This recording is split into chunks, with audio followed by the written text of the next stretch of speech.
Monsieur le ministre, très cher Adrien, Madame la Présidente de la Fédération française des centres de ressources pour les intervenants auprès des auteurs de violences sexuelles, Madame la Présidente de la Commission d'audition, très cher docteur, Monsieur le Président du Comité d'organisation, Mesdames, Messieurs les membres de la Commission d'audition et du Comité d'organisation, Mesdames, Messieurs les Présidentes et les Présidents, DG, Mesdames, Messieurs, j'ai l'honneur de recevoir aujourd'hui ce rapport sur le parcours des mineurs auteurs de violences sexuelles, sujet qui évidemment est toujours difficile à aborder par sa complexité.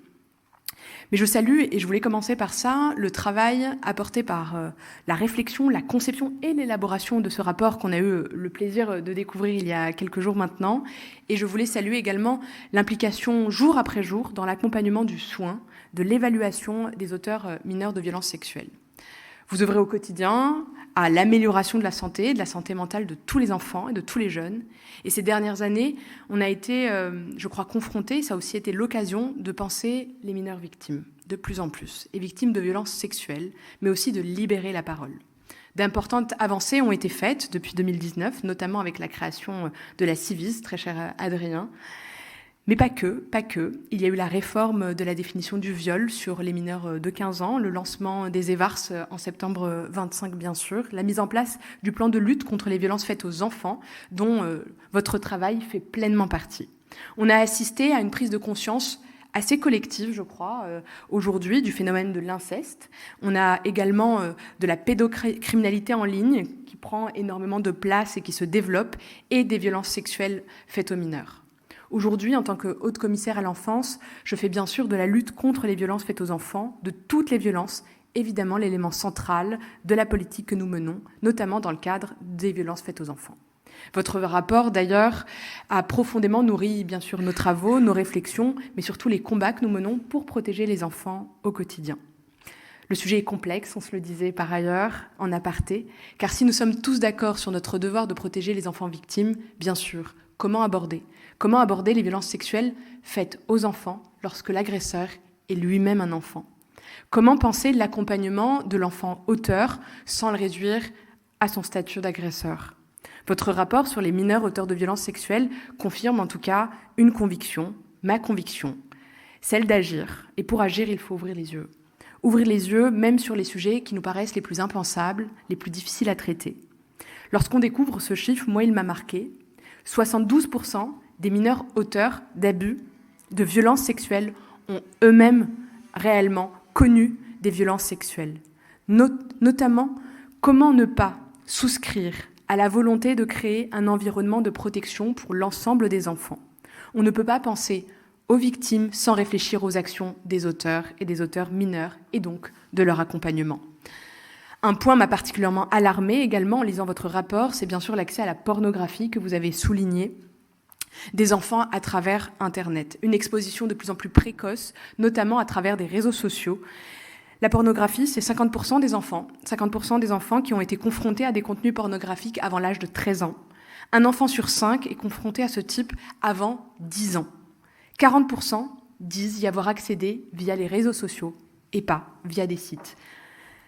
Nos enfants ne doivent pas avoir accès à ces contenus qui ont absolument un impact dévastateur sur leur développement psychosexuel, d'autant qu'ils ne sont ni préparés, ni mûrs. Et encore, pour cela, je pèse mes mots.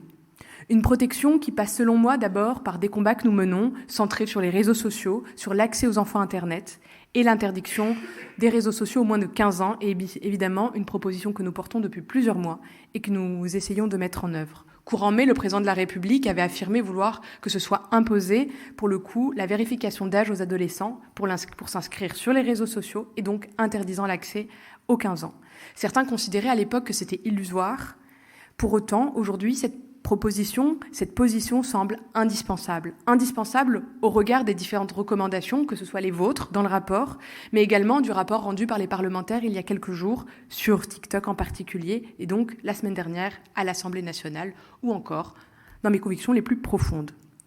C'est même une demande que l'on entend de plus en plus chez les jeunes eux-mêmes, et je pense qu'il est nécessaire de le souligner, comme dans le groupe Miroir de la Civis, qui souhaitait limiter l'utilisation des réseaux sociaux pour être plus protégés. Je ne peux pas Et je ne peux donc que soutenir activement votre proposition visant à faire appliquer strictement le référentiel de l'Arcom sur la vérification de l'âge des contenus pornographiques, comme en témoigne d'ailleurs notre action concertée il y a quelques jours sur un site qui s'appelait Bounty pour sa régulation. Mais pour conclure, parce que le plus important et l'essentiel, c'est votre rapport, c'est vos recommandations. Merci encore pour les enseignements qu'il permet, pour les recommandations concrètes que nous devrons porter avec responsabilité. Vous soulignez en particulier la nécessité d'accompagner les mineurs auteurs de violences sexuelles en proposant également la création d'un module de santé spécifique aux mineurs auteurs de violences ou la création encore de stages d'éducation à la vie sexuelle et affective dans le cadre de leur suivi par la justice. Votre travail, j'en ai la conviction, permet de changer le regard et de penser le parcours des auteurs mineurs de violences sexuelles sans les réduire, afin de mieux protéger toujours les victimes. Mesdames, Messieurs, merci. Hâte de découvrir encore un peu plus les recommandations et le rapport. Merci encore.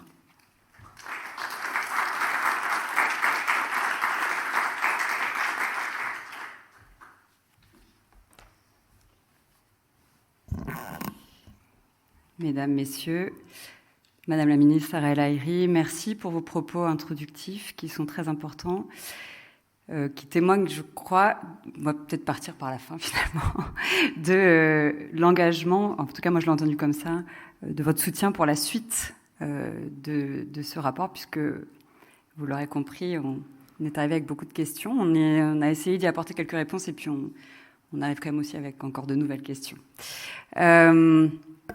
Juste, avant de laisser la parole évidemment à nos présidents de la commission d'audition qui ont fait un sprint sur ces dernières semaines, ces derniers mois pour extraire vraiment la substantifique moelle de ce problème et des mesures très concrètes à mettre en œuvre pour prévenir les violences sexuelles entre mineurs, je voudrais juste vous raconter un peu l'histoire de cette audition publique et ce faisant, remercier tous les acteurs qui ont participé à ce travail qui dure depuis quand même plus de 3 ans maintenant, hein. C'est très long à monter une audition publique et en même temps, vous le verrez parce que Daniel Pinette présentera un peu la méthodologie, c'est logique puisque précisément c'est un travail qui se veut extrêmement rigoureux, approfondi sur un sujet extrêmement délicat, extrêmement complexe qui, à notre sens en tout cas, au sein de la Fédération des CRIEFS, doit être traité de cette manière-là.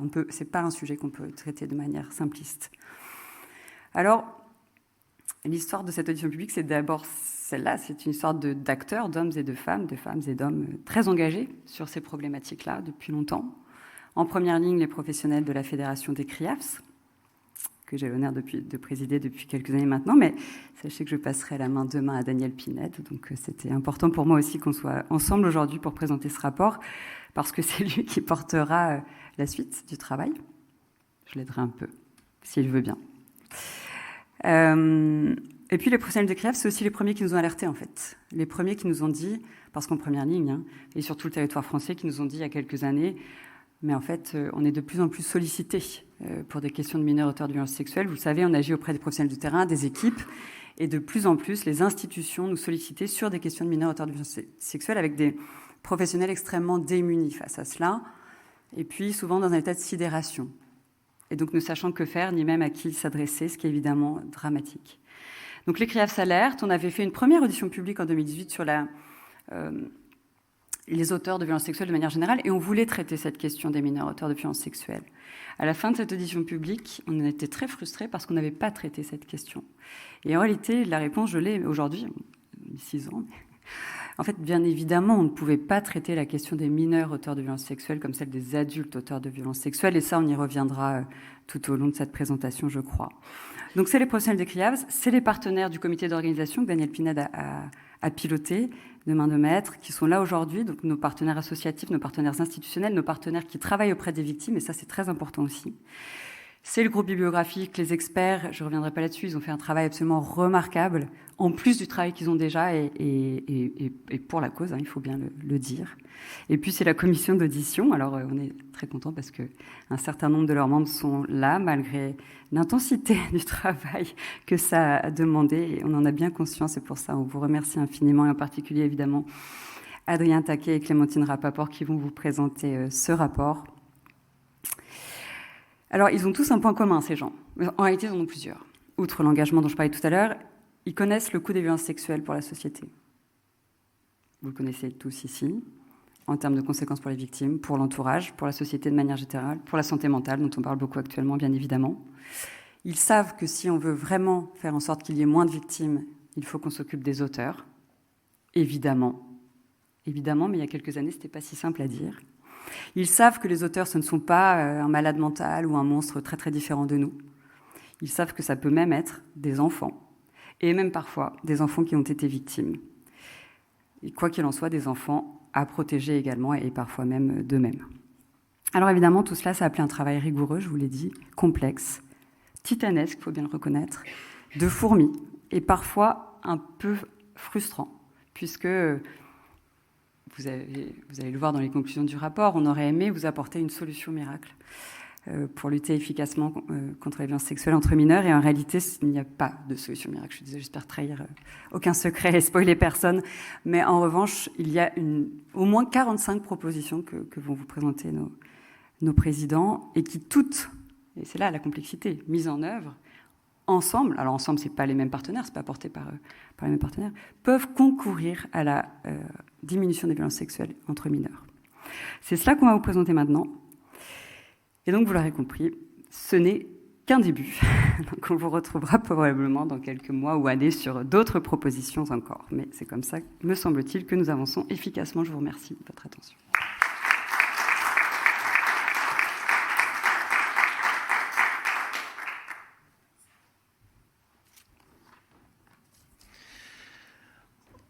Bonjour à tous. Donc, moi, mon rôle, ça a été de présider le comité d'organisation de cette audition publique. Dit comme ça, ça m'a paru simple quand, chère Anne-Hélène, tu m'as proposé cette mission et cette tâche.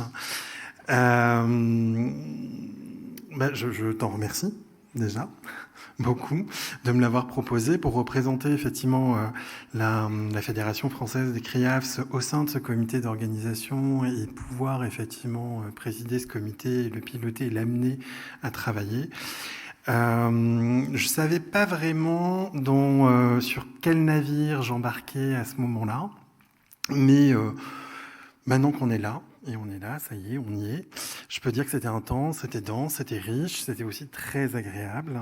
C'est bien pour ça que j'en remercie. C'était intense, parce que c'est un travail, comme tu le disais, Anne-Hélène, qui a duré au moins 2 années pour le comité d'organisation. 2 années pour arriver à fédérer 15 institutions et associations particulièrement concernées par le sujet, que ce soit les différents ministères, de la santé, de la justice, de l'éducation nationale, des représentants des magistrats, des experts, des pédopsychiatres, des sexologues, des pédiatres aussi également, et d'autres. Chacun à sa place, chacun de sa place, avec ses propres objectifs et aussi également avec ses contraintes. Et c'est un véritable travail, pour le coup,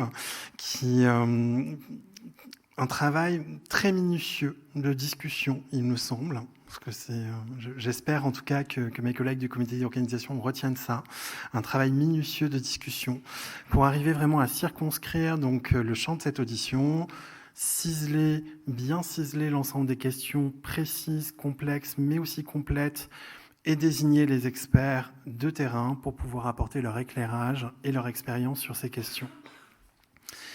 Mais au-delà de ce travail, moi, s'il y a une chose qui me paraît très importante et que je voulais noter sur ce travail du comité d'organisation, c'est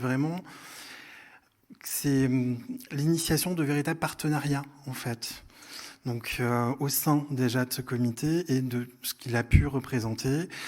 Donc des partenariats qui se sont noués, qui tout au long du processus, des partenariats qui perdurent bien au-delà, je l'espère en tout cas, mais pour l'instant ça a fait ses preuves, bien au-delà de cette audition publique, qui sont le témoin d'une collaboration et de collaborations indispensables et efficientes autour de ces mineurs auteurs. Parce que, pareil, sont dévoilés la substantifique moelle de ce que vont nous apporter nos deux coprésidents de la commission d'audition, la question du partenariat, de la collaboration et d'une contenance, en tout cas, pour apporter une bonne efficience dans la prise en charge, est un élément clé, en tout cas, de ce qu'on en sait. En tout cas, merci à vous tous de votre attention et à l'attention que vous porterez à ces travaux.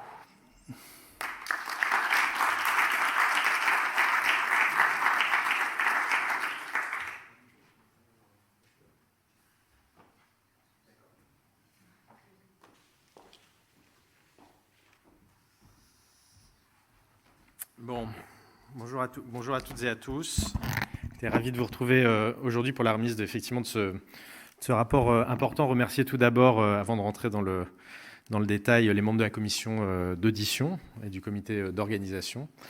Remercier les membres du groupe bibliographique, ainsi qu'à la quarantaine d'experts qui ont contribué à ces travaux. Remercier aussi, Daniel les a évoqués, les administrations, les associations qui ont pris part à différents niveaux, à différents stades, à différents moments à ces travaux. Remercier évidemment Madame la Haute Commissaire, chère Sarah, pour ta présence, pour l'engagement qu'elle tient aujourd'hui, mais qu'il a toujours été en réalité, en tout cas du temps où tu étais ministre également pour la protection des enfants. Ce qui ne m'empêche pas de regretter néanmoins que le contexte politique actuel empêche un certain nombre de ministres, et pourtant on ne peut plus concerner par cette problématique, d'être présents pour écouter les recommandations qu'on a à leur faire, mais nous irons porter le fer.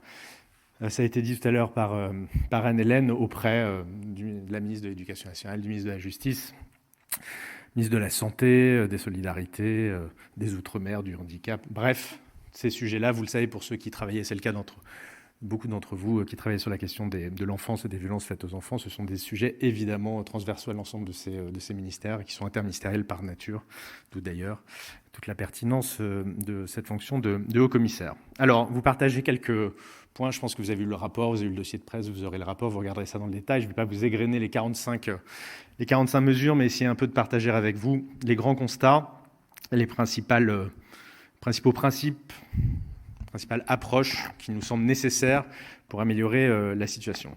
Premier élément important, c'est de partager cette idée, de s'en convaincre collectivement que nous sommes face à un impensé collectif. C'est une réalité, on va revenir sur les chiffres, qui a été longtemps ignorée par nous tous, pas uniquement par les pouvoirs publics, qui est pourtant une réalité bien réelle, bien massive, et c'est peut-être au-delà de la dimension quantitative, des chiffres même, quand on regarde un peu dans le détail, qui s'ancre dans une réalité nouvelle et qui s'ancre aujourd'hui sur des phénomènes nouveaux qu'il faut bien identifier. Il a été pas évoqué la pornographie, on va y revenir, mais pour pouvoir agir. Alors, c'est un impensé de notre société tout d'abord, par tabou, parce que la question des violences sexuelles sur enfants est un tabou en soi. On l'a vu sur les questions ces dernières années liées à l'inceste, même si la libération de la parole et surtout la libération de l'écoute est en train de se faire progressivement. Mais c'est à la question des mineurs auteurs et de la même façon un tabou. Et puis à ce à quoi s'ajoute probablement notre incapacité, là aussi individuelle et collective, à considérer l'enfant comme pouvant être auteur lui-même de violences sexuelles, parce que ça porte atteinte à une certaine image, parfois peut-être un peu idéalisée, que l'on a de l'enfance. Et on a beaucoup travaillé ces dernières années sur les enfants victimes. Il y a encore beaucoup de travail évidemment à faire, mais il ne faut pas que ça nous empêche de penser l'enfant aussi comme un auteur possible. Ce déni, évidemment, il a des conséquences très concrètes. Il nous empêche, là aussi, d'un point de vue collectif institutionnel, de porter l'attention que nous devrions porter à ce sujet-là, et puis de mettre en place les moyens adaptés pour faire face à ce problème, à ce sujet, et pour y apporter des réponses adéquates. Une fois encore, on a du mal à sortir de cette dichotomie de l'enfant angélique d'un côté et de l'enfant qui serait un monstre de l'autre, parce que auteur des violences sexuelles. On est enfermé dans cette dichotomie-là, qui nous empêche aussi, on y reviendra évidemment, de penser l'enfant dans son entièreté, c'est-à-dire à la fois comme auteur de violences sexuelles, mais aussi, ça a été dit, dans plus de 70%, comme étant lui-même victime de violences, qu'elles soient physiques ou sexuelles. Alors ce phénomène, cet impensé, ça doit être un impensé, il est loin d'être marginal. Environ chaque année, en moyenne ces dernières années, 11 500 mineurs sont mis en cause pour des faits de violences sexuelles. On est passé ces dernières années, de 2017 à 2024, de 7 500 mises en cause à peu près 15 400, donc une espèce de doublement que je vous invite, s'il vous plaît, à relativiser à plusieurs titres. D'une part, se dire que ce ne sont que des enfants mis en cause. Donc, quand bien même ce chiffre est important, ce n'est que la face émergée de l'iceberg. Ce ne sont que les enfants qui se retrouvent devant la justice. Pour autant, l'évolution doit aussi être relativisée en quelque sorte par le fait qu'il s'inscrit dans un mouvement de libération de la parole ces dernières années, suite au mouvement MeToo, et qui fait qu'il y a une libération de la parole, de l'écoute, et qu'il y a donc probablement, et c'est une bonne chose, beaucoup plus de faits qui sont portés devant les autorités et devant l'autorité judiciaire que ça ne pouvait être le cas auparavant. Ce qu'il faut retenir, je crois, c'est que sur les enfants victimes de violences sexuelles, l'auteur est dans 30 à 50% des cas, en fonction des sources, le fait d'un mineur lui-même. En cela, on ne peut pas considérer que le phénomène, effectivement, soit marginal. Dans le même temps, vous le verrez, c'est une question qui peut se poser, il y a une stabilisation des condamnations. Progression des mises en cause, point de vue judiciaire, stabilisation, pour autant, des condamnations de ces enfants. Plusieurs choses là aussi à prendre en compte, bien appréhender la complexité, le phénomène dans toute sa complexité. D'une part, ce n'est pas parce qu'il n'y a pas de condamnation, qu'il n'y a pas de suivi éducatif qui est mis en place, et c'est important. Avant 13 ans, je vous rappelle, il n'y a pas de sanction pénale. Pour autant, ça ne veut pas dire que les enfants repartent dans la nature et qu'il n'y a pas un suivi éducatif qui est mis en place, mais tout ça a trait justement à la singularité de la justice pénale. Au-delà de ces chiffres, je vous le disais, cette violence s'ancre dans un environnement nouveau, dans un contexte nouveau, qui donc fait émerger de nouveaux facteurs de risque, des nouvelles vulnérabilités. Et c'est à cela aussi dont il faut s'intéresser, nous semble-t-il, au-delà des chiffres pris de façon un peu brute. Sans grande surprise, Internet et les réseaux sociaux jouent un rôle majeur aujourd'hui sur la survenance de ces faits. Aujourd'hui, Internet et les réseaux sociaux sont devenus, pour les jeunes, les premiers espaces de découverte, de construction de la sexualité des adolescents et même des pré-adolescents en réalité. Vous le savez, la ministre, votre commissaire l'a rappelé, il y a une exposition massive, précoce des enfants à la pornographie.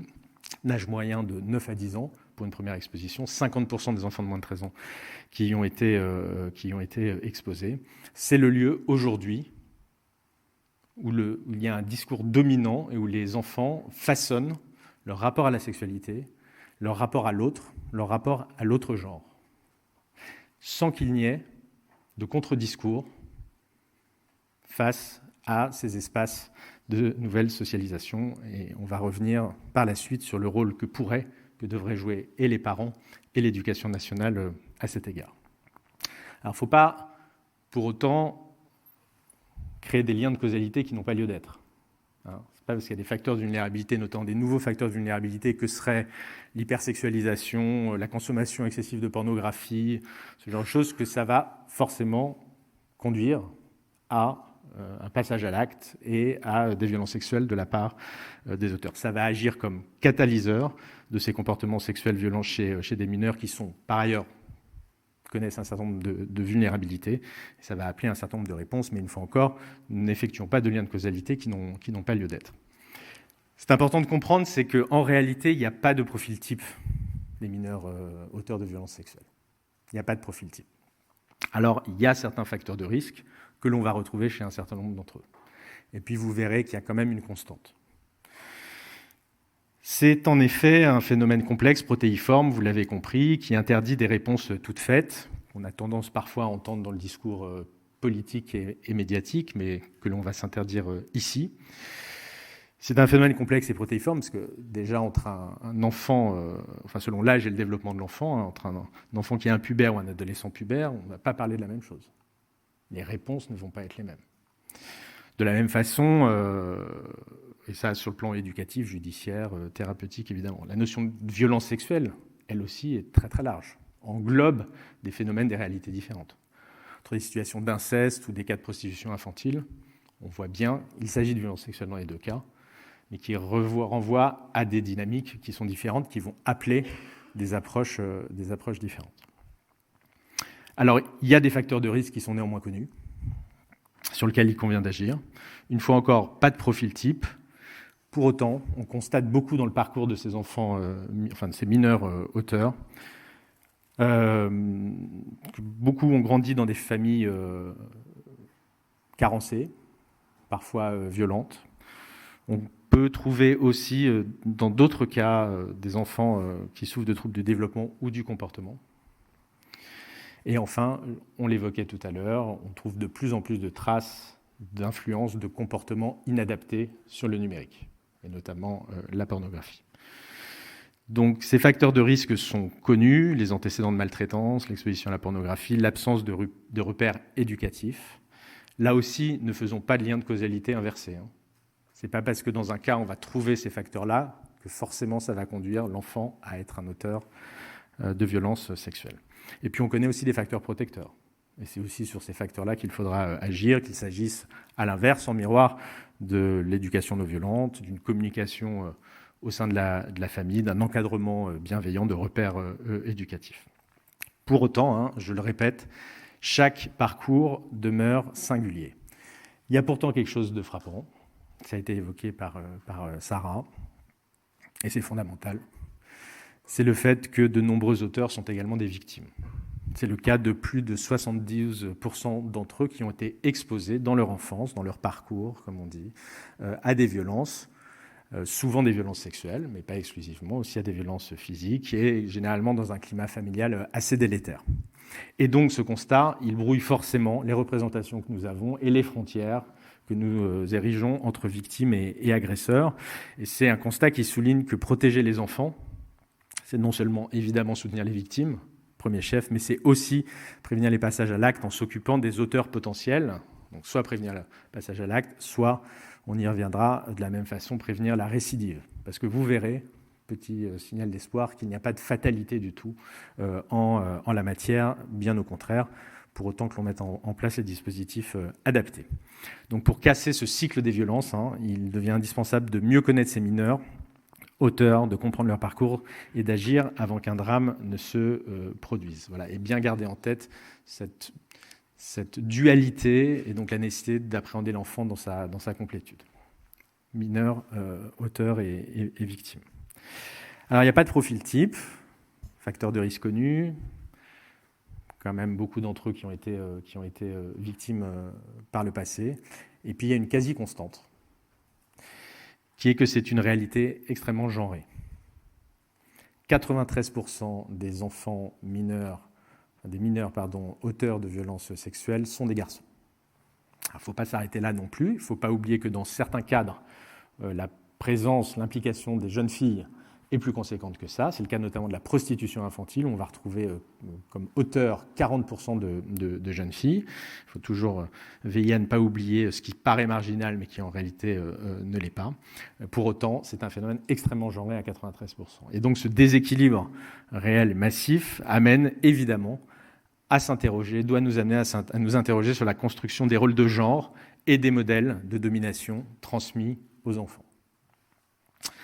Comportements violents sont des comportements qui sont acquis socialement, en lien notamment avec les normes de masculinité. Et vous savez, on en parle de plus en plus, un certain nombre de discours sexistes, masculinistes, sont en train de monter en puissance, notamment sur les réseaux sociaux, trouvant un ancrage sur un certain nombre de ces plateformes qui sont très accessibles aux adolescents et qui sont pointées comme un terreau inquiétant en ce qu'ils légitiment, ce qu'ils banalisent les violences sexuelles. Et puis en miroir, il faut aussi considérer les rapports entre adultes et enfants. Et cette dimension très genrée, ce que ça induit en termes de rapports de domination, interroge aussi la place même de l'enfant dans notre société. Si on remonte encore de façon plus lointaine et plus profonde encore dans les racines du sujet.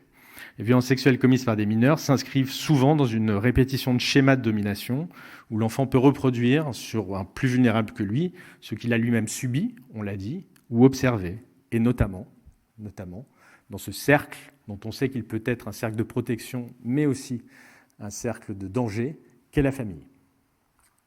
C'est un lieu privilégié, la famille aussi, encore, d'apprentissage des inégalités de genre entre les générations, tel que l'a pu le rappeler un des experts, Corentin Legras en l'espèce, dans son rapport.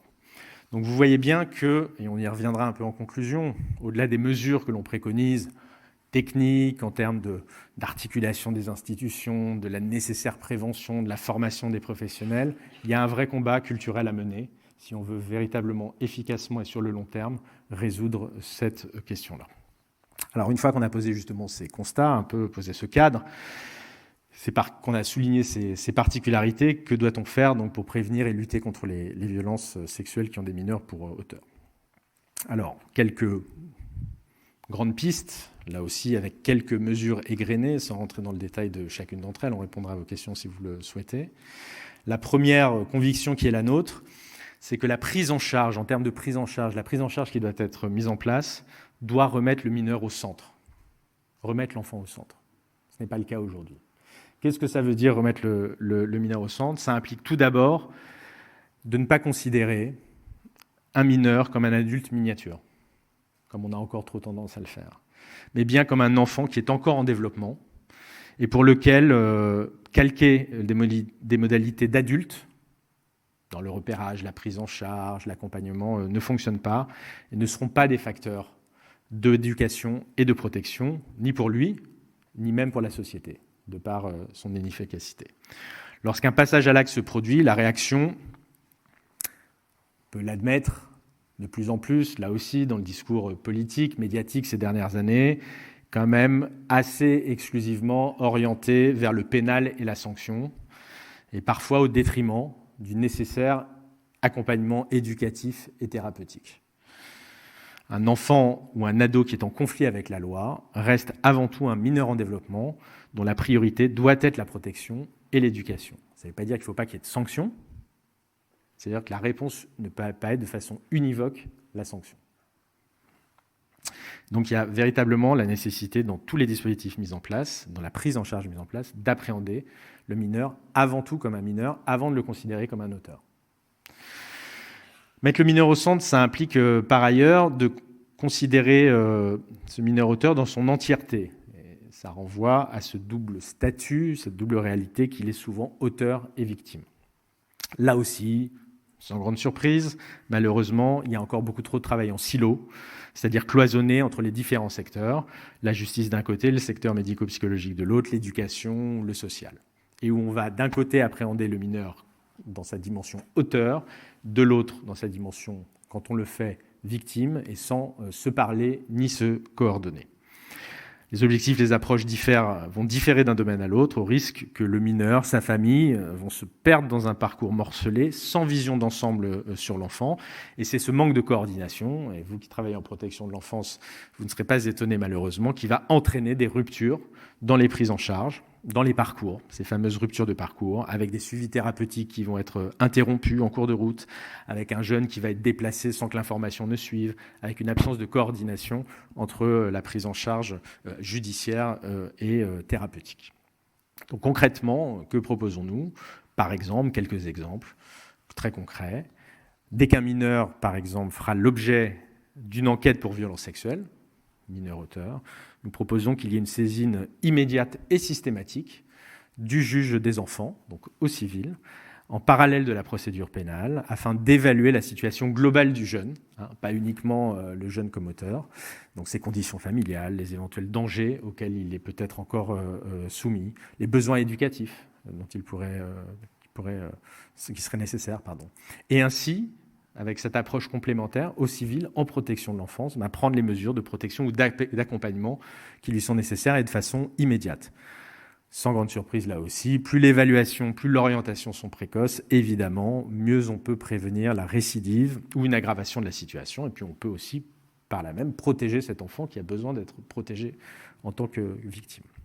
Deuxième exemple en la matière, cette appréhension de l'enfant dans son entièreté, déployer sur l'ensemble du territoire des services éducatifs spécialisés dans le suivi des mineurs auteurs de violences sexuelles, fameuse AEMO pour ceux qui connaissent. Il y en a des spécialisés qui sont insuffisamment formés, insuffisamment généralisés, qu'il faudrait mettre en place là aussi pour accompagner les enfants et leurs familles face à ces situations. De la même façon, troisième exemple, les fameuses UAPED, les unités d'accueil pédiatrique de l'enfance en danger, doivent être, selon nous, le point d'entrée du parcours du mineur auteur Elles ont déjà beaucoup de boulot avec les victimes, hein, on a bien conscience, il y a besoin de moyens supplémentaires, mais dans cette approche de l'enfant, dans son entièreté, dans sa globalité, je vois les administrations qui commencent à tiquer, mais c'est nécessaire, je le réitère, il y a besoin aussi il y a toute légitimité, tout sens à ce que les UAPED soient aussi le point d'entrée du parcours du mineur auteur dans cette approche pluridisciplinaire, globale et entrée par le soin, hein, c'est ça qui sous-tend notre conviction sur la pertinence de ces UAPED. Mettre le mineur au centre, enfin, ça implique, c'est peut-être un peu plus novateur, et encore, ça devrait être, c'est assez évident en réalité, de mobiliser le mineur lui-même. Si on développait des approches un peu innovantes, centrées sur la responsabilisation du jeune et sur la réparation. Là aussi, quelques exemples, vous pourrez lire le soutien, la promotion que nous faisons du recours à la justice restaurative pour ce type de situation. La justice restaurative, on en parle depuis quelques années. Heureusement, le cinéma a un peu popularisé ce type de justice. On sait que ça a du mal à se mettre en place pour les adultes. On pense qu'il faut aussi le mettre en place pour les mineurs auteurs. En complément, là aussi, de la réponse pénale classique, avec des moyens dédiés et avec des partenariats qui doivent être renforcés entre la PJJ, les associations spécialisées, à commencer par les CRIAVS, évidemment. De la même façon, mobiliser le mineur lui-même, ça peut exiger et conduire à inclure systématiquement des modules de sensibilisation aux violences sexuelles, au consentement, au respect dans les stages éducatifs auxquels peuvent être astreints les mineurs, que ce soit en alternative aux poursuites ou au titre de sanctions judiciaires. Et enfin, je pense important de faire quelque chose que l'on fait très peu ou pas du tout, c'est de donner la parole aux mineurs eux-mêmes. Toujours dans cette idée d'expertise d'usage, même si là on préférait que l'usage n'ait pas eu lieu, mais de se dire qu'il peut être intéressant, enrichissant, utile d'écouter ce que les mineurs auteurs ont eux-mêmes à raconter sur leur propre parcours. Donc en organisant dans les procédures des espaces où recueillir leurs paroles, d'un côté, mais aussi en finançant des recherches, je veux bien un peu d'eau s'il vous plaît, des recherches sur leur vécu, afin justement de pouvoir éclairer nos pratiques.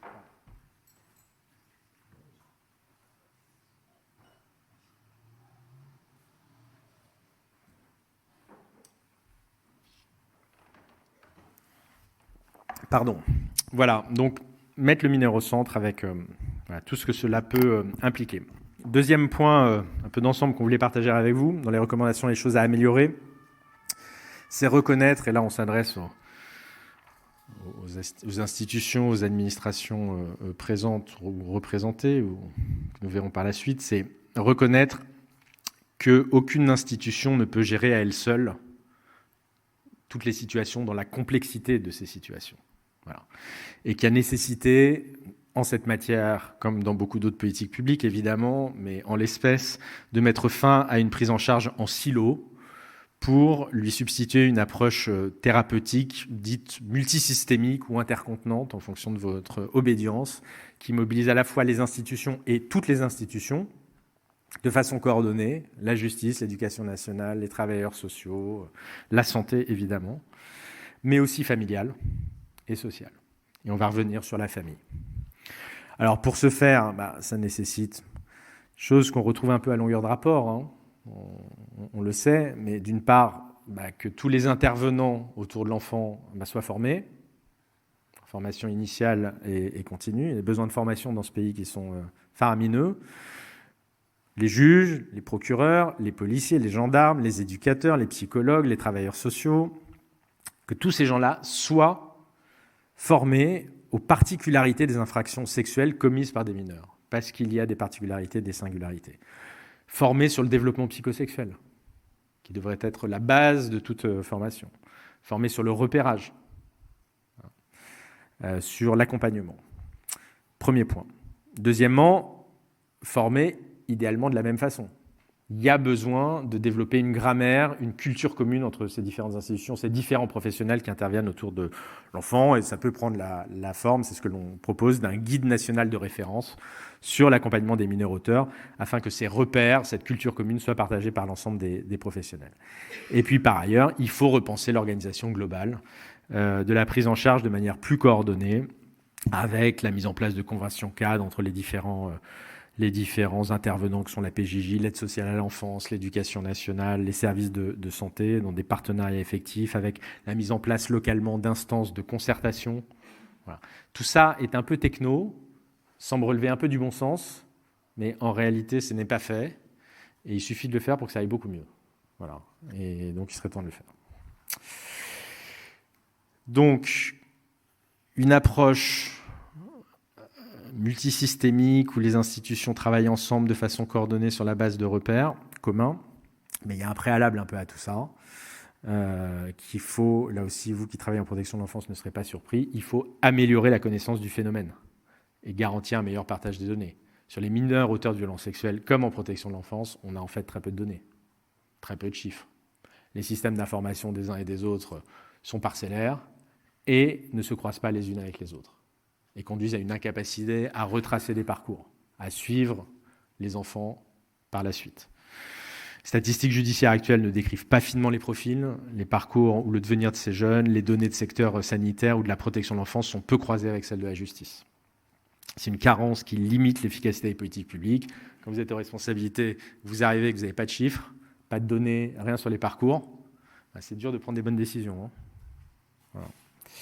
Donc ça, il serait temps là aussi, et en l'espèce, et plus globalement, de restructurer le système d'information judiciaire, qui est à peu près un des, je ne sais pas s'il y a quelqu'un de la justice ici, mais à peu près un des plus déplorables de l'administration française, de façon à mieux recenser les infractions commises par des mineurs et leurs caractéristiques et mieux collecter les données du côté sanitaire et social, et une fois encore, croiser les données.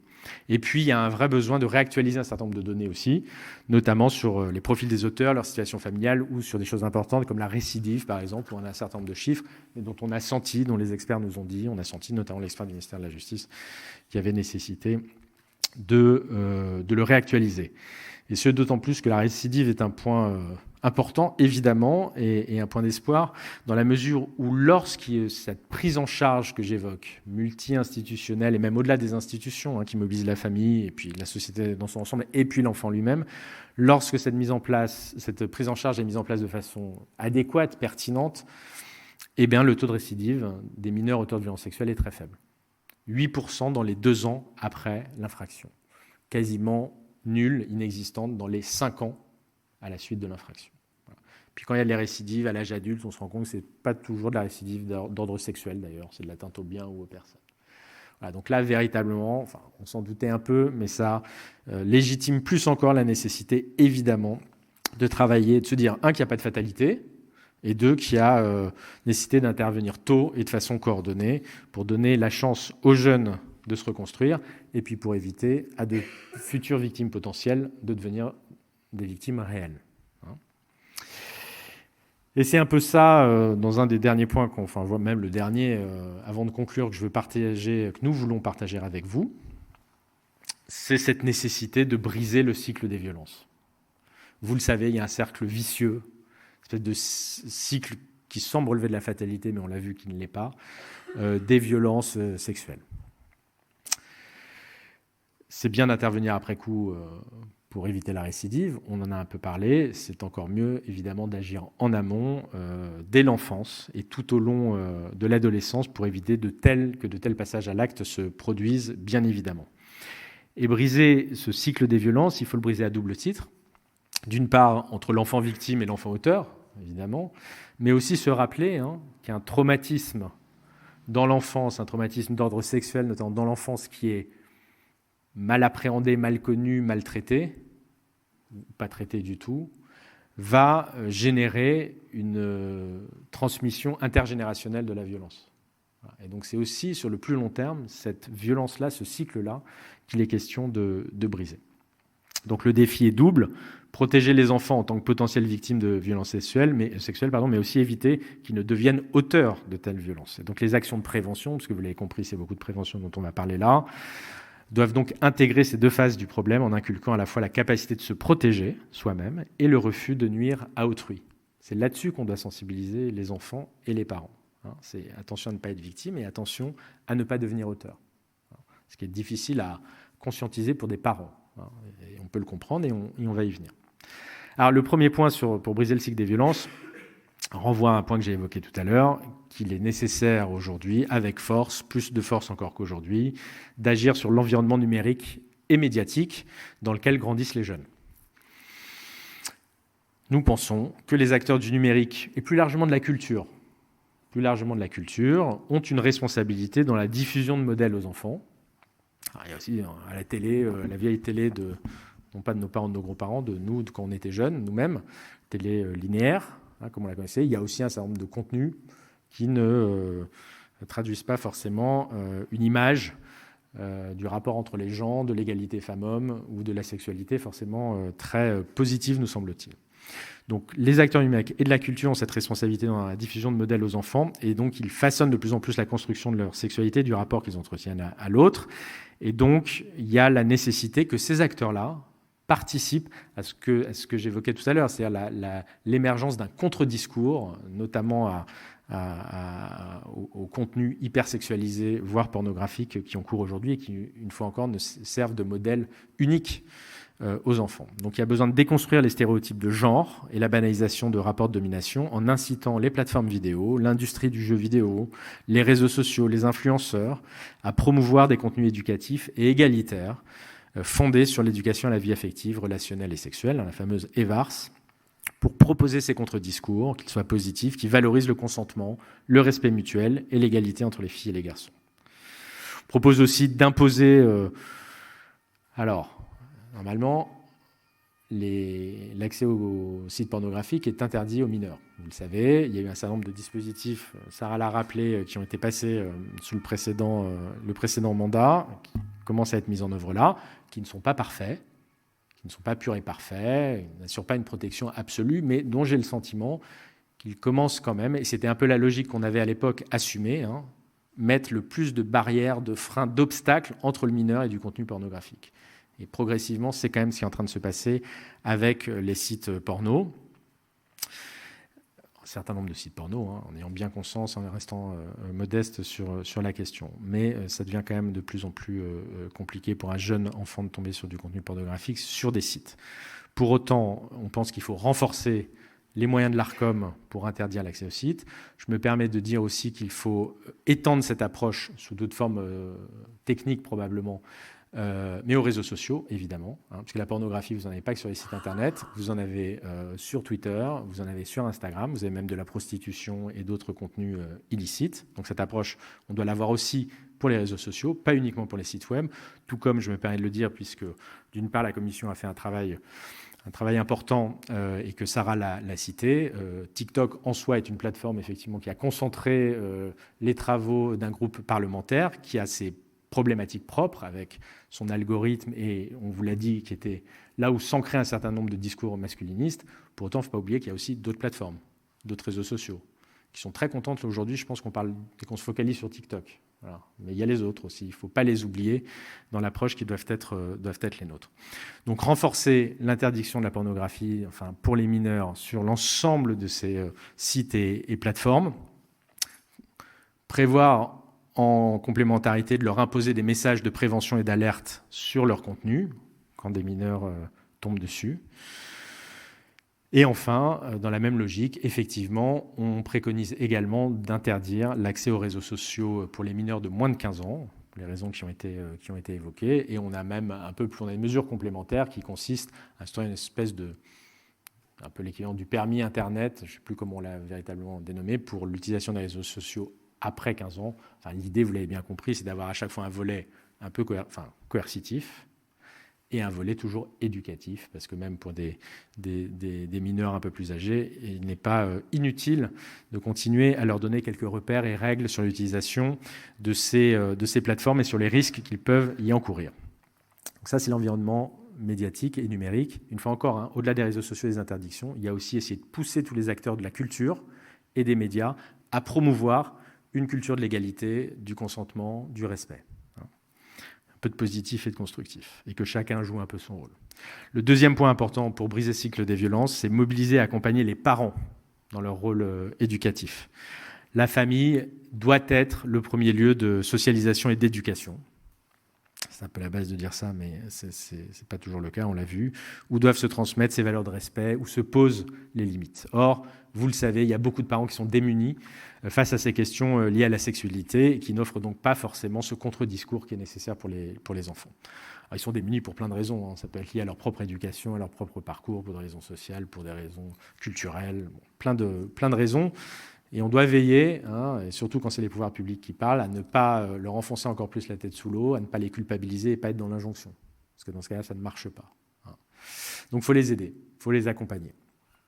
Donc il faut les informer déjà, les sensibiliser et les outiller, et ce dès les premières étapes de la vie et tout au long du développement de leur enfant. Alors on ne va pas commencer à dire aux jeunes mamans, aux jeunes parents qui sont dès la maternité que leur enfant qui n'est pas encore né sera peut-être un auteur de violences sexuelles 10 ans après. Pour autant, dès le fameux parcours des 1000 premiers jours, un peu après, on peut commencer à sensibiliser les parents sur les questions de l'intimité, du consentement, du respect, pour que toutes ces valeurs-là aient lieu aussi dans le cercle familial. Parce qu'on va parler de l'école, qui a un rôle à jouer, mais il faut une continuité entre ce qui se dit à l'école et entre les comportements qu'ont les parents avec leurs propres enfants, notamment dans le respect du consentement de l'enfant.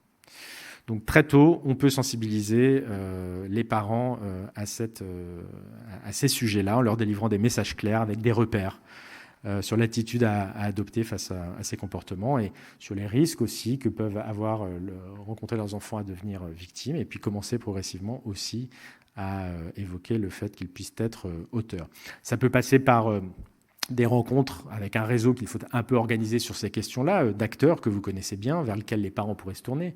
La PMI, évidemment, les maisons des adolescents, mais aussi des acteurs qui sont de plus en plus positionnés sur l'accompagnement de la parentalité, qui ne sont peut-être pas aujourd'hui encore totalement prêtes à aborder ces sujets-là, qui sont des sujets pas simples. Moi, je pense à l'UNAF et aux UDAF, je pense au CAF, qui font de plus en plus d'ateliers à la parentalité, notamment sur les sujets numériques, principale préoccupation des parents aujourd'hui. Bon, ben voilà, ce sont des nouveaux sujets qui émergent, des tabous que l'on brise, et ces acteurs-là ont toute vocation, selon moi, à pouvoir apporter une réponse, un éclairage, des repères aux parents. Deux choses importantes pour terminer sur les parents. Un, le rôle des pères. On sait que la question de l'éducation affective repose souvent sur les mères, et donc dans tous les dispositifs que l'on va bâtir, il faut attribuer ou assigner une place spécifique pour les pères. Voilà. Qu'ils jouent leur rôle, et que donc dans les parcours, dans les horaires, dans les moments, je ne sais pas, mais faire en sorte que les pères puissent jouer pleinement leur rôle sur ces questions-là. Et puis par ailleurs, on l'a dit, il y a des familles qui mettent encore un peu plus à distance que les autres ces questions liées à la sexualité. Et là, il faut mettre en place, comme dans d'autres politiques, des dispositifs d'aller vers. Il ne faut pas attendre que les parents viennent parler de choses avec lesquelles ils ne sont pas à l'aise. Il faut aller à leur rencontre, là où ils se trouvent, en passant par des canaux qui ne sont peut-être pas toujours mobilisés ou intuitivement mobilisés. On pense notamment, on préconise de mobiliser des acteurs comme les missions locales, voilà, qui puissent aller à la rencontre de parents qui sont plus éloignés de l'emploi, dans des situations peut-être un peu plus précaires et donc moins c'est pas de la stigmatisation sociale, c'est juste des gens qui sont moins insérés dans des tissus associatifs, relationnels, qui peuvent être mis en contact avec ces problématiques-là. Voilà. Et enfin, l'école. Donner les moyens à l'école de jouer son rôle. Alors l'école, on lui demande de résoudre tous les maux que rencontre notre société actuellement, donc c'est compliqué pour elle, faut le dire, faut le reconnaître, mais ça reste le lieu où passent tous les enfants et qui a pour mission de les former en tant que citoyens responsables. C'est bien de ça dont on parle. Elle doit donc être en mesure de commencer la prévention dès le plus jeune âge, c'est-à-dire dès la maternelle. Aujourd'hui, on sait, on a la grammaire, on a les mots pour parler de consentement, d'intimité, de respect de l'autre, dès la maternelle à des enfants de 3-4 ans, avec des contenus donc adaptés selon le développement de l'enfant. Alors, donc c'est l'effectivité de l'éducation à la vie affective, relationnelle et sexuelle, donc annoncée par la ministre de l'Éducation nationale à la rentrée, et dont je compte sur chacun d'entre nous pour s'assurer que ça va être enfin effectif. Voilà. Moi, mes enfants sont revenus de l'école en me disant que c'était prévu dans leur programme et qu'ils avaient des heures prévues pour ça. Ça implique d'impliquer les parents dans ces programmes-là, en leur diffusant à minima en leur diffusant le contenu de ce qui va être délivré et en les sensibilisant sur ce que j'évoquais tout à l'heure, c'est à la nécessaire continuité du discours délivré entre l'école et ce qui se passe à la maison. Et puis au-delà de l'école, le périscolaire doit probablement aussi jouer son rôle. Les enfants, il y a aussi les clubs sportifs, les lieux culturels, etc., qui peuvent être aussi, face à ces sujets sur les violences sexuelles et sur la question des mineurs auteurs, peuvent être mobilisés. Donc le message un peu de conclusion, enfin c'est pas la conclusion, mais une conclusion intermédiaire, c'est que la prévention la plus efficace, évidemment, elle est conjointe, c'est celle qui mobilise à la fois l'enfant, sa famille, l'école, la communauté et l'ensemble des institutions. Et c'est que comme ça qu'un accompagnement, une prévention, puis un accompagnement sera le plus efficace possible. Avant de conclure, 3 rapidement situations spécifiques sur lesquelles je vais insister et qui nécessitent d'être évoquées. La première, c'est l'inceste. Là-dessus, vous le verrez, on recommande de revoir la loi de 2021. Sur l'inceste, le message envoyé par la société, il doit être clair. Et on considère que le message envoyé par la loi de 21, il n'est pas clair. Donc ça ne parle pas des enfants, la loi de 21. Il y a une disposition qui a instauré le seuil de non-consentement, vous le savez, pour les moins de 15 ans, sur les violences sexuelles. Ça, c'était un peu l'origine de la loi. Et il y a un seuil de non-consentement pour l'inceste qui a été instauré à 18 ans. Et donc ça implique, le message qui est envoyé, moi ce que j'en comprends, c'est qu'au-delà de 18 ans, entre adultes consentants, l'inceste est possible, est OK, ne pose pas de problème. La loi, c'est fait pour poser des interdits sociaux, une norme. Et donc, et notamment auprès de ceux qui sont en cours de développement, les enfants. Et donc, on préconise effectivement de revenir sur ce seuil de non-consentement à 18 ans pour interdire, de façon pure, simple, claire, et sans seuil, sans âge, sans quoi que ce soit, l'inceste. L'inceste est un interdit absolu, et c'est le message que l'on doit envoyer à nos enfants. Car, je suis parvenu dessus, je ne l'ai pas encore évoqué, mais il est évident qu'un certain nombre de violences sexuelles issues de mineurs ont lieu, évidemment, dans un cadre familial, incestuel, et notamment lorsqu'il s'agit d'auteurs de moins de 13 ans, sur les plus jeunes. Et notamment, même si les chiffres ne sont pas stabilisés, c'est pour ça que je ne sais pas si on les a écrits, mais enfin, on est prudent avec les chiffres, vous avez compris, il fallait quand même être prudent, mais notamment beaucoup entre cousins. Et il y a beaucoup de discussions sur le fait d'induire dans le périmètre de l'inceste les cousins. Ça n'a pas été fait encore pour l'instant. On ne le recommande pas en tant que tel, comme une proposition, parce qu'en fait, ça a un certain nombre d'implications sur la justice civile, et notamment sur qui peut se marier, parce qu'aujourd'hui, les cousins peuvent se marier.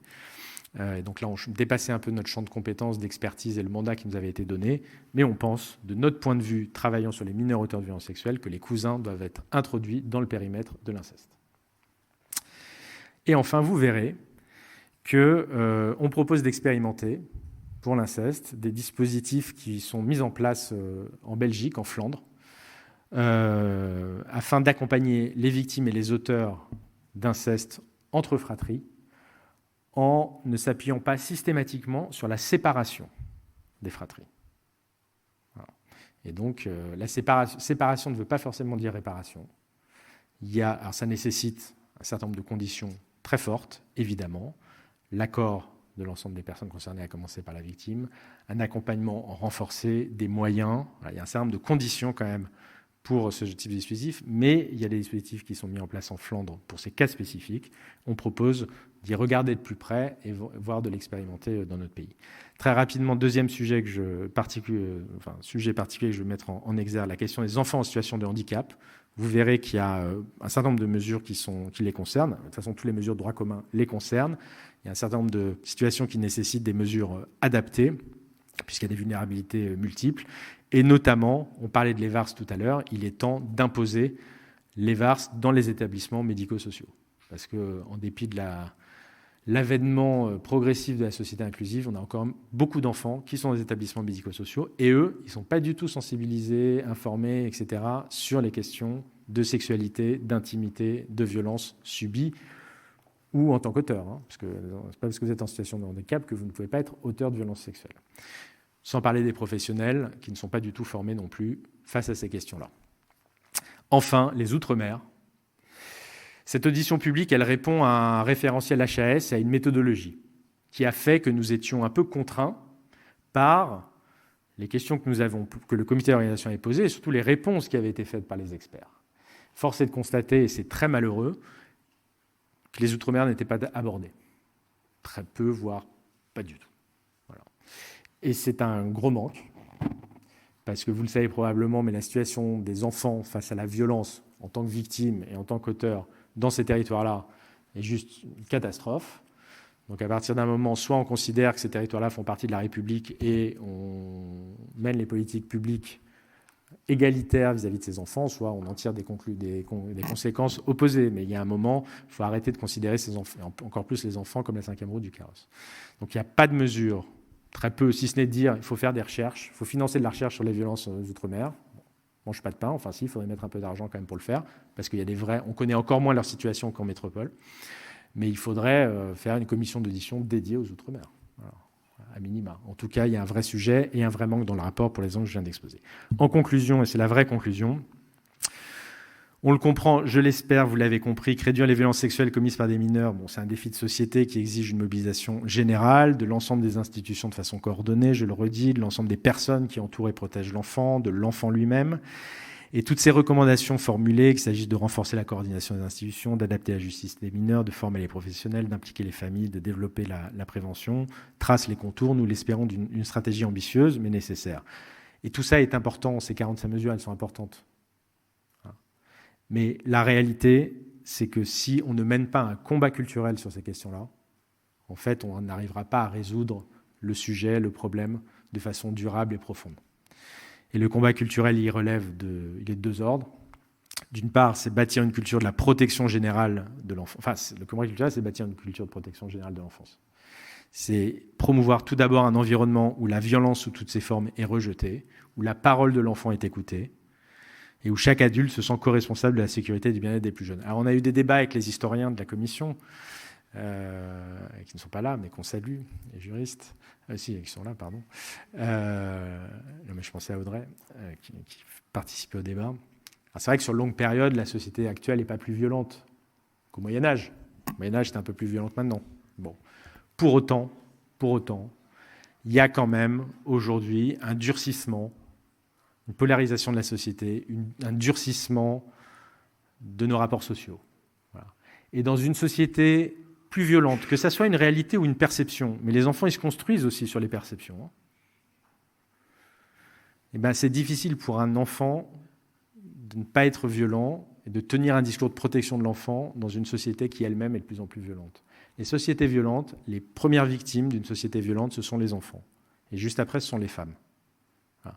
Donc il y a véritablement la nécessité, au-delà de ce sujet-là, de façon collective, de bâtir une société moins violente et en tout cas une société plus protectrice de l'enfance en général.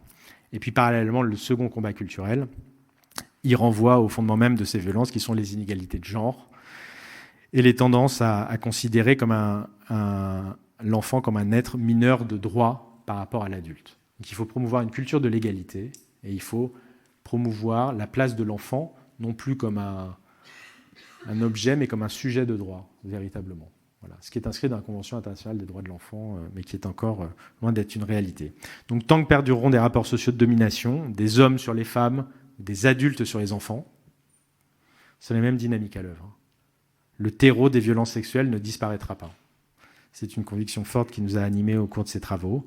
Et donc la prévention en particulier doit donc viser à transformer ces rapports en inculquant dès l'enfance l'égalité, le respect de l'autre, quel que soit son genre ou son âge. Voilà.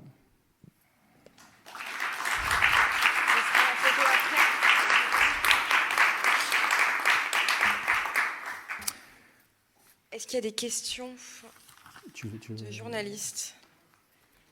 Tu vas répondre aux questions. Alors peut-être que Clémentine veut compléter mes longs propos.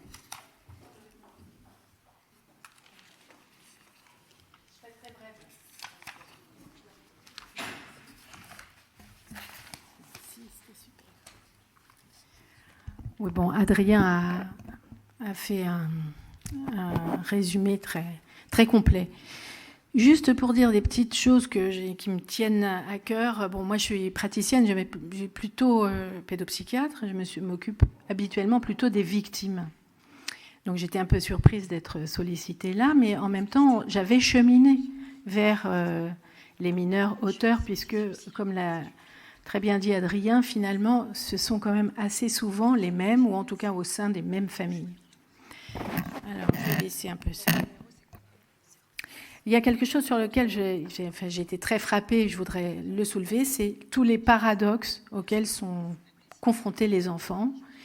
Et on parle beaucoup de l'éducation des enfants à se protéger par rapport aux violences, etc. Mais en fait, qui parle aux enfants de la sexualité?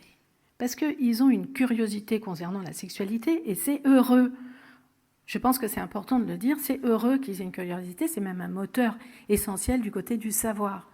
Et en fait, tous, autant qu'on est, on est extrêmement mal à l'aise pour parler de la sexualité avec les enfants. Allez parler de la sexualité avec vos enfants, le petit de 3 ans qui vous demandait, 5 ans, comment on fait les enfants, etc. Vous verrez que je suis sûre qu'ici, personne n'était très à l'aise. Pourquoi je dis ça? C'est parce que je pense que, certes, la question de la violence, elle est à relever. Je l'ai vraiment entendu dans les experts qui l'ont exprimé avec force. Et donc, tous ces enfants vulnérables qui ont été confrontés à de la violence, pas forcément sexuelle. On pourrait penser que la violence sexuelle se reproduit, c'est vrai, mais c'est tout type de violence, et ça c'est important de se le dire, et de relever la vulnérabilité particulière des enfants, notamment des enfants placés à l'aide sociale à l'enfance en raison de violences qu'ils ont vécues au sein de leur famille. Et ces violences, elles se répètent dans les structures d'accueil de l'aide sociale à l'enfance. Je pense que c'est vraiment important d'insister là-dessus. La deuxième chose, c'est donc aussi la même chose. Quels sont ces enfants? Qui sont ces enfants? On a beaucoup parlé, là on ne l'a pas relevé aujourd'hui, le problème de l'expertise dans le cadre du suivi, de la mise en place d'une mesure pénale. Ça a été quand même beaucoup relevé. Ça avait même été aussi évoqué qu'on puisse faire une audition publique sur la question de l'expertise des mineurs, parce que on projette, d'accord, tout le monde comprend ça, nos vécus aussi bien qui concernent la sexualité, d'accord, c'est-à-dire que quand un enfant pose une question, on projette notre propre représentation de la sexualité sur la question qui est amenée. C'est pas ça qu'il pose comme question. Et la question de l'expertise, c'est le reflet de ça. D'accord ? C'est-à-dire que les questions que les juges adressent aux pédopsychiatres experts, qui sont trop peu nombreux, ça fait partie des mesures qui sont importantes, eh bien, ce sont des questions qui s'adressent à des adultes qui sont plaqués sur des enfants. Donc, il y a la question de l'expertise qui est très importante pour qu'on puisse connaître quand même de qui il s'agit. Et la deuxième question, c'est la question de l'évaluation clinique. Je reviens un petit peu dessus parce que j'ai ressenti que ça tanguait quand Adrien Taquet parlait de l'évaluation clinique dans les UAPED. Et je pense que aussi bien les parents que les éducateurs, que les juges, que les pédopsychiatres et psychologues, etc., sont pas si à l'aise que ça avec les évaluations, et que ces évaluations, elles doivent être menées à plusieurs professionnels, et on a beaucoup réfléchi sur ces questions-là, et que les UAPED seraient les lieux les mieux équipés, les mieux formés pour aborder cette question-là. Je soulève un autre paradoxe dont on n'a pas parlé, mais je le soumets comme ça à votre réflexion, c'est la question du discernement et du consentement. D'accord ? Aujourd'hui, le discernement en matière de justice, c'est 13 ans. D'accord ? Donc, il y a une responsabilité pénale à partir de 13 ans. Le consentement pour une relation sexuelle, c'est 15 ans. Je vous laisse avec ça. D'accord ? Qu'est-ce qu'on fait de ça ? Les enfants de 13 ans agresseurs sexuels donc, ne seraient pas consentants. On peut le dire. Voilà, bon. Je soumets ça, c'est pour dire que tous les paradoxes auxquels sont confrontés les enfants viennent quand même de nous. Juste un mot, mais vraiment je ne serai pas longue parce que c'est mes petites marottes. Il y a l'accès à la pornographie. Alors ça, moi, je l'ai pu constater cliniquement, d'accord ? Par exemple, je vous donne l'exemple d'une petite fille qui se pose des questions sur qu'est-ce que c'est la sexualité finalement. Bon, elle, 8 ans, d'accord ? Tombe sur de la pornographie et finalement se traumatise, se retraumatise et développe comme ça une consultation compulsive de films pornographiques. Et c'est fait une véritable effraction pour un enfant. Et ça ne répond pas aux questions que l'enfant se pose. Ça ne répond pas, parce qu'on dit ils vont se renseigner sur ce que c'est que la sexualité et donc ils vont trouver sur les sites porno. En vérité, ça ne répond absolument pas aux questions des enfants. Ça fait effraction, ça ne répond pas aux questions des enfants. Donc cette petite fille, par exemple, si je l'ai reçue en consultation, je lui demande, est-ce que tu sais comment on fait les enfants ? Ben non. D'accord, mais elle visionnait du porno comme ça, de façon compulsive. Et les parents, eux, projetaient, voilà, qu'est-ce que c'était que cet enfant perverse qui s'intéressait au sexuel. Peut-être il faut préciser des mots quand on parle du sexuel, de la sexualité, voilà, de la sexualité infantile, de la curiosité infantile pour la sexualité. Voilà. Écoutez, c'était un peu ça que je voulais relever. Je ne vais pas parler pendant des heures parce qu'on a déjà un peu dépassé. Mais en tout cas, je tenais à dire que je vous encourage vraiment à lire ce rapport qui est extrêmement complet, qui a mobilisé un nombre très important d'experts et de personnes qui ont fait la revue de la littérature. Donc vous allez en apprendre beaucoup, comme moi j'en ai appris beaucoup. Et j'ai beaucoup aimé travailler aussi avec vous. Voilà, merci beaucoup.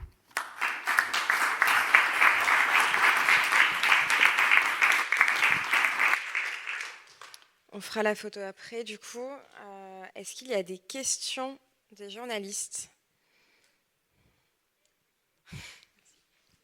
Bonjour, Jeanne Serrin pour France Culture.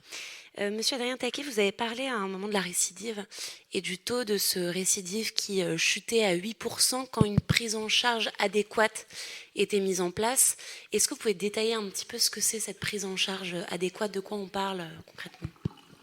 Oui, on parle de cette prise en charge qui ne doit pas être univoque et se limiter à une approche purement pénale, répressive de l'ordre de la sanction, mais bien une approche qui mobilise de façon multisystémique, intercontenante, c'est-à-dire qui va mobiliser l'ensemble des acteurs, qu'ils soient institutionnels ou relationnels, la famille, autour de l'enfant, pour mettre en place un accompagnement qui soit en complément d'ordre éducatif, social, thérapeutique. Donc ça peut être de l'ordre de la psychiatrie, un accompagnement social s'il y a des problématiques de cette nature-là, éducatif s'il y a une carence dans les repères, par exemple, qui ont pu être établis ou non établis au sein de la cellule familiale.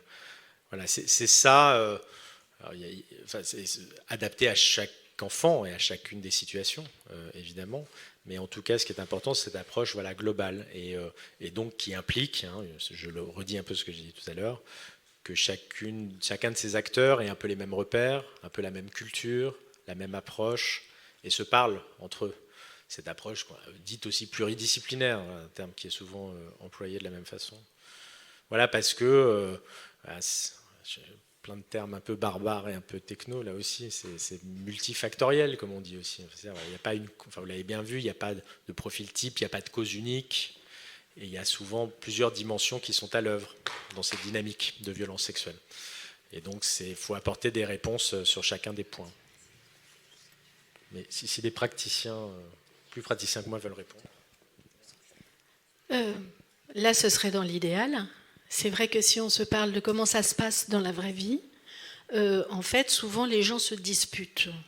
D'accord ? Donc la justice se dispute avec les éducateurs se disputent avec le soin, etc. Donc c'est un peu dans le même sens que ce que tu dis, c'est-à-dire que comment est-ce qu'on fait pour avoir des relations quand même entre professionnels autour de l'enfant au centre, sans qu'il y ait de dispute. La dispute étant, qu'il y a toujours quelqu'un qui est fautif et qui n'a pas fait ce qu'il faut. Comment on fait pour ne pas reproduire ça ?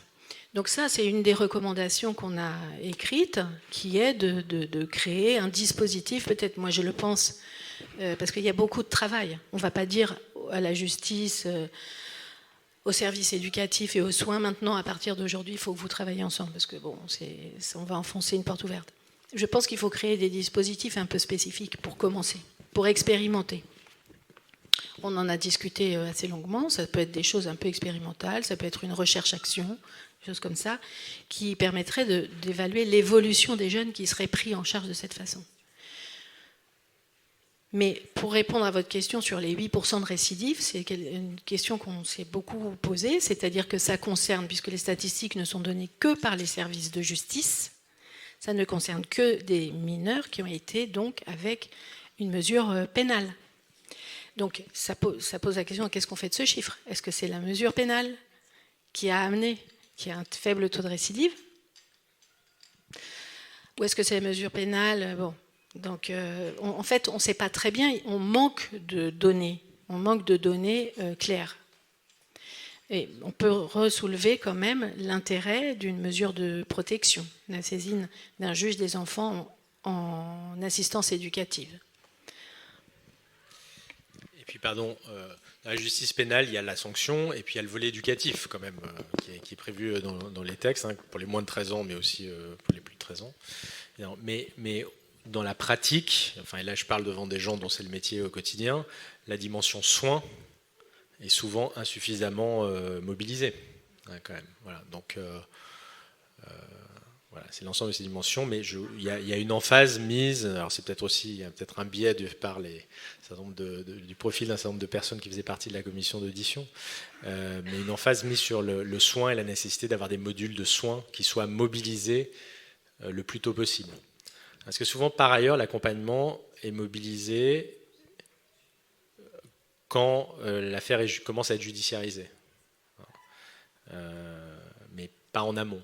Pas forcément dès la phase de l'enquête, voilà. Et donc, il y a besoin de le faire le plus précocement possible, et notamment en se rappelant que l'enfant, effectivement, est peut-être victime, et que donc il y a aussi une urgence, hein, à ce que l'accompagnement soit mis en place, et notamment qui peut déboucher cette évaluation, l'accompagnement de l'évaluation peut déboucher sur des mesures de protection nécessaires. Oui, bonjour, Clara Durand de Politico. Moi, j'avais une autre question aussi par rapport à l'aller vers dont vous parliez concrètement.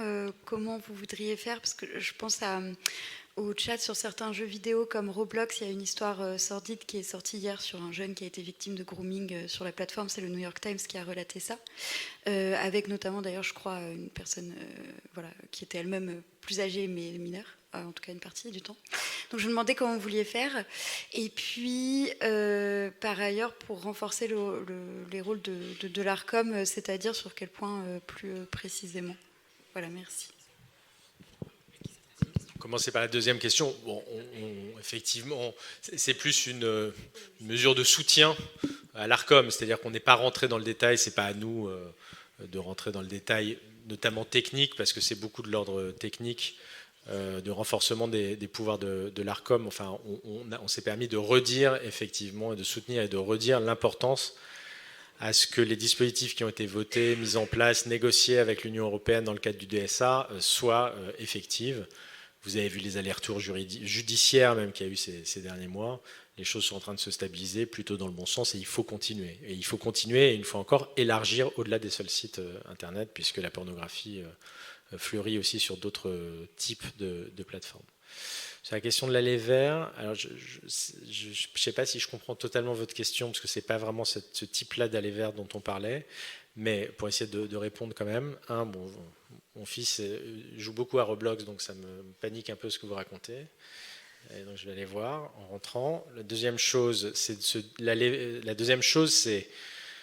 façon un peu opportuniste, la présence de Laura Morin de l'Enfant Bleu me permet de dire que nous avons, je pense qu'on n'en a pas parlé, mais on a la conviction qu'il faut aller là où se trouvent les enfants et utiliser les codes et les façons de faire des enfants. C'est la meilleure façon de les toucher. Pourquoi je parle de Laura Morin et de l'Enfant Bleu? Parce qu'il y a une opération qui avait été mise en place par l'Enfant Bleu sur Fortnite, où justement en adoptant les codes de Fortnite et même en créant un avatar Fortnite, ça a permis, notamment, c'était pendant le confinement, Laura, ou pas? Je ne sais plus si c'était pendant le confinement. C'était pendant le confinement, donc vous aviez des enfants qui étaient enfermés chez eux qui n'étaient pas à l'école, donc dont le repérage de violences éventuellement subies était plus difficile, qui par la création de cet avatar ont pu trouver un canal d'expression de violences subies éventuelles. Donc on n'a pas d'exemple concret à vous donner là, dans le cadre de Roblox ou autre, mais enfin, en tout cas sur le principe, le fait pour sensibiliser les enfants, d'adopter leur code et les lieux où ils se trouvent, la façon dont ils communiquent entre eux est évidemment une façon efficace de faire. Nous, l'aller vers, c'était plutôt s'agissant des parents, voilà, et notamment effectivement mobilisant les institutions qui vont peut-être être un peu étonné d'être cité dans ce rapport, parce que vous verrez que par ailleurs, à la fin, il y a les 45 propositions, on a mis en face les administrations compétentes. Voilà. Oui, désolé Laure. Mais voilà, pour que chacun sache bien quelle porte il faut frapper pour que ça change. Mais il n'y a pas que la DGCS, il y en a plein d'autres, dont 2 qui vont être un peu surprises, que sont effectivement France Travail et les missions locales, qu'on n'a pas l'habitude, et le CAF aussi, ouais, mais en tout cas France Travail et les missions locales, qui n'ont pas vraiment l'habitude d'être mobilisées sur ces sujets-là, et pourtant, pour toucher les parents, et notamment un certain nombre pour toucher les parents éloignés de l'emploi, missions locales, dans des situations de précarité, un peu de rapport aux institutions un peu plus éloignées, et puis France Travail pour atteindre les parents sur le lieu de travail, parce qu'on a vu que, s'agissant d'un certain nombre de sujets, notamment ayant trait au numérique, le lieu de travail était un bon endroit où les parents étaient réceptifs à ce genre de discours, bien plus que si vous les invitiez à 18h à l'école pour parler de ces sujets-là. On pense que voilà, c'est des canaux complémentaires qui peuvent utilement être mobilisés. Peut-être Adrien, pour compléter sur la partie numérique de manière très opérationnelle, il se trouve que les travaux entre l'OFMIN, l'ARCOM et la CNIL aujourd'hui sont renforcés sur la protection numérique des mineurs, en particulier par ce qu'on a réussi à faire sur la lutte contre la pornographie. Vous avez vu que la première décision que nous avons prise a été cassée, mais qu'on a regagnée. Et donc de là, en fait, est sorti une sorte de petit commando extrêmement fort techniquement. C'est pour ça que la situation de Bounty a été mise du coup en ballottage en moins d'1 semaine. Donc là, il y a une vraie équipe franchement très allante, mais la nouveauté, et pour le coup, la place, et ça va dans le sens du aller vers, c'est la place des associations et des signaleurs de confiance qui sont des partenaires à part entière dans cette modération. Donc ce qu'on fait avec les jeux et les jeux vidéo en particulier, c'est un message très clair et très simple, c'est qu'aujourd'hui on a PEGI, qui est l'information à l'attention des parents, ça dit que ce jeu est fait pour les moins de 13 ans, les plus de 16 ans, mais enfin tout ça est informationnel. Et donc les parents ne savent pas eux-mêmes déjà ce que ça signifie. Donc il y a les ateliers parents parlons numérique, entre autres avec les UDAF et l'UNAF financés par les CAF également, mais ces ateliers parents parlons numérique ont vocation à être renforcés par des modérateurs et donc des opportunités de maraude numérique sur les jeux, en étant extrêmement clair. Aujourd'hui, un jeu vidéo où il y a de la messagerie est considéré, à mes yeux et aux yeux des équipes aujourd'hui, comme un réseau social. Ce n'est rien d'autre que ça. Un jeu vidéo avec de la messagerie est un réseau social. Même règles, même contraintes, même ambition. Parce que sinon, ça sera un angle mort en réalité, où on verra de plus en plus de risques, voire de contenus soit pédocriminels, soit de comportements de meutes et de troubles sur les enfants, juste décalés. Ça va de Rockblock, enfin, je ne vais pas citer tous les jeux vidéo, mais enfin, dès qu'il y a de la messagerie. Et donc, dans le soutien à la parentalité, il y a un certain nombre de guides qui sont en travaux et qui vont sortir dans les prochaines semaines, qui permettent, par exemple, de voir avec son enfant, au-delà du temps qu'il passe, le fait de bloquer les interactions avec les personnes extérieures. Et donc de dire, c'est soit juste c'est dans la famille, ou c'est avec personne, quoi. Et c'est pas plus mal, puisqu'on ne laisserait pas nos enfants jouer avec n'importe qui dehors, c'est pareil sur le virtuel. Et donc rappeler que les règles du réel, aujourd'hui, ont vocation à s'appliquer aussi dans le monde virtuel, parce qu'on n'est pas en sécurité, tout seul, derrière un écran. Donc simplement sur ce sujet-là, franchement ça avance, mais le vrai changement philosophique, je pense, dans la doctrine, c'est qu'un jeu vidéo, dès le moment qu'il est connecté, c'est un réseau social. Et ça change le regard, puisque ça ne les laisse pas de côté. Et je me permets, excusez-moi, juste de compléter le complément, et sans être ni mise numérique, ni expert en la matière, et beaucoup moins que plusieurs personnes qui font partie de la commission d'audition, à commencer par Samuel, qui est de e-enfance. Il y a, au-delà des réseaux sociaux et des jeux vidéo tels que l'évoquait Sarah à raison, et au regard de discours masculinistes que l'on a mis en exergue sur justement la façon dont ces espaces-là façonnent aujourd'hui la sexualité, le rapport au genre, le rapport à l'autre des enfants. Il y a des plateformes aujourd'hui qui sont des canaux et des vecteurs majeurs de ces discours-là, que sont les plateformes live, à commencer par Twitch, et qui sont totalement sous les radars. Totalement sous les radars. Voilà. Donc le sujet, je regarde Samuel en disant ça. Voilà. Et alors, c'est sous les radars parce qu'on n'a pas il n'y a pas les moyens de police-justice pour contrôler tout ça. Et quand bien même, c'est pas dans les radars, je pense. Voilà.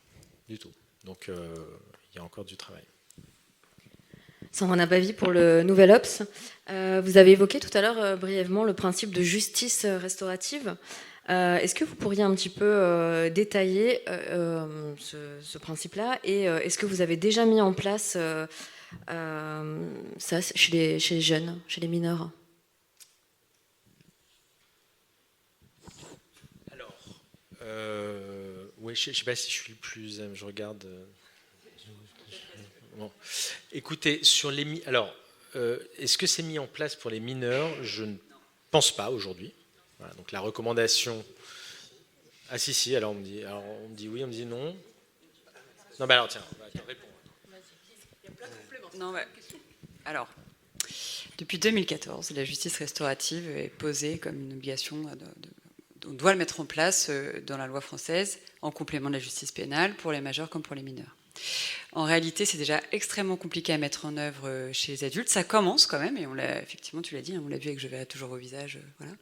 Chez les mineurs, on a travaillé avec la PJJ, avec l'ENPJJ, pour en fait former. Enfin, on s'est rendu compte qu'il y avait d'énormes réticences, encore plus que pour les adultes, et que donc finalement, ça n'existait quasiment pas, voire pas au moment où on a été sollicité.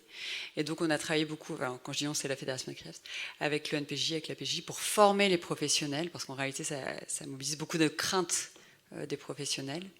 Puis, sans parler du regard que la société peut porter sur ces méthodes qui pourtant ont fait preuve d'efficacité, qui sont utilisées dans plein de pays depuis très longtemps. Et puis nous, les groupes, alors je parle des majeurs là, qu'on a supervisé, accompagné, vraiment c'est extrêmement puissant en termes d'effet à la fois sur les auteurs et sur les victimes. Ça, c'est vraiment hyper intéressant. Ensuite, maintenant, il y a quelques expérimentations qui se mettent en place timidement, mais c'est tout récent, je pense que, et qu'on accompagne avec les CRIAFS pour les mineurs. Voilà. Mais je crois que c'est vraiment important que ce rapport vient vraiment soutenir la place de ces méthodes, en plus, encore une fois, au complément de la justice pénale, pour les mineurs, et ça nous paraît vraiment excessivement important. Donc merci d'avoir posé la question. Merci. Et peut-être juste sur ce point, nous, le 30 septembre, on a un point avec le directeur de la PJJ sur ce sujet-là, entre autres. Et en fait, les manques, ils sont sur la partie collective. Parce que dans la justice réparative, il y a la partie individuelle et il y a une réparation collective. Et donc, du coup, il y a encore plein de volets, même si les travaux sont en cours. Franchement, on est au tout début, en fait. On est au tout début, même si les preuves sont faites, mais au tout début des mises en œuvre opérationnelles chez nous. Merci.